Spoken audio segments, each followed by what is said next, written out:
Hello guys, welcome back to the my channel. আজকে কোনো blog share করছি না। আজ আমি তোমাদের সাথে শেয়ার করব পুডিংয়ের রেসিপি। তো এটা একদম চটজলদি বানানো হয়ে যায়। তো আমি এই প্যাকেটটা নিয়ে নিয়েছি পুডিংয়ের জন্য।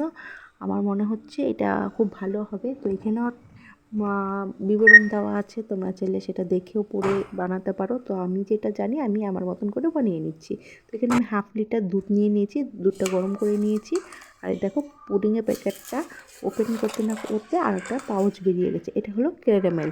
তো ক্যারামেলটা কি তোমাদের সাথে একটু শেয়ার করে দিচ্ছি। অনেকে হয়তো জানো না, ক্যারামেলটা হলো চিনি গলানোটাকেই বলা হয় ক্যারামেল, উইথাউট ওয়াটারে। ঠিক আছে, তাই তো ক্যারামেলটা আমি পরে ইউজ করছি, কীভাবে ইউজ করবো সেটা শেয়ার করব। তো এখানে পুডিং পাউডারটা আমি অ্যাড করে নিচ্ছি। এখানে চিনি দেওয়া থাকে, তো এক্সট্রা চিনি দিতে হবে না। তো আমি সেটা ভালো করে নাড়িয়ে নিচ্ছি। 5 মিনিটের মতন এটা আমি নাড়িয়ে নেব।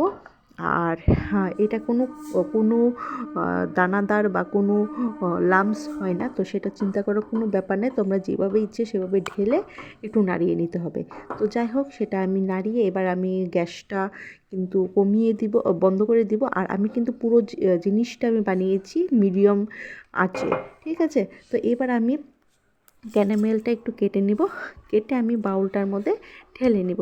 তো আমি ক্যারামেলটা কেটে নিয়েছি। এই যে দেখো, ক্যারামেলটা আমি বাউলে ভরে নিয়েছি, ঢেলে নিচ্ছি। তো তোমরা একটু স্পুনের সাহায্যে একটু চারপাশে দিয়ে নিতে পারো।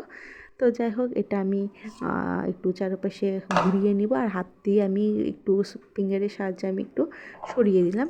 আর আমি যে এই দুধটাকে রুম টেম্পারেচারে রেখেছি, রুম টেম্পারেচারে আসার ফলে আমি এটা কিন্তু বাউলে ঢেলে দিয়েছি। আমি গরম অবস্থায় কিন্তু ঢেলিনি। তো যাই হোক, আমি একটা ফয়েল পেপারে বাউলটা ঢেকে নিয়েছি। ফয়েল পেপার অপশনাল, তোমরা চাইলে থালা বা প্লেট দিয়ে ঢেকে নিতে পারো।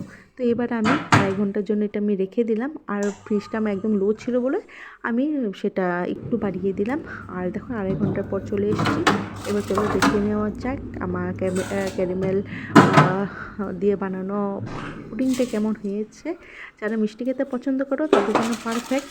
আর এই দেখো কত সুন্দর হয়েছে। চলো এবার থালাতে ঢেলে দেখে দেওয়া যাক। তো এই দেখো, থালাতে ঢেলেছি। আমার ছেলে কিন্তু খেতে খুব মজা পেয়েছে। আশা করছি তোমাদের ভিডিওটা ভালো লাগবে।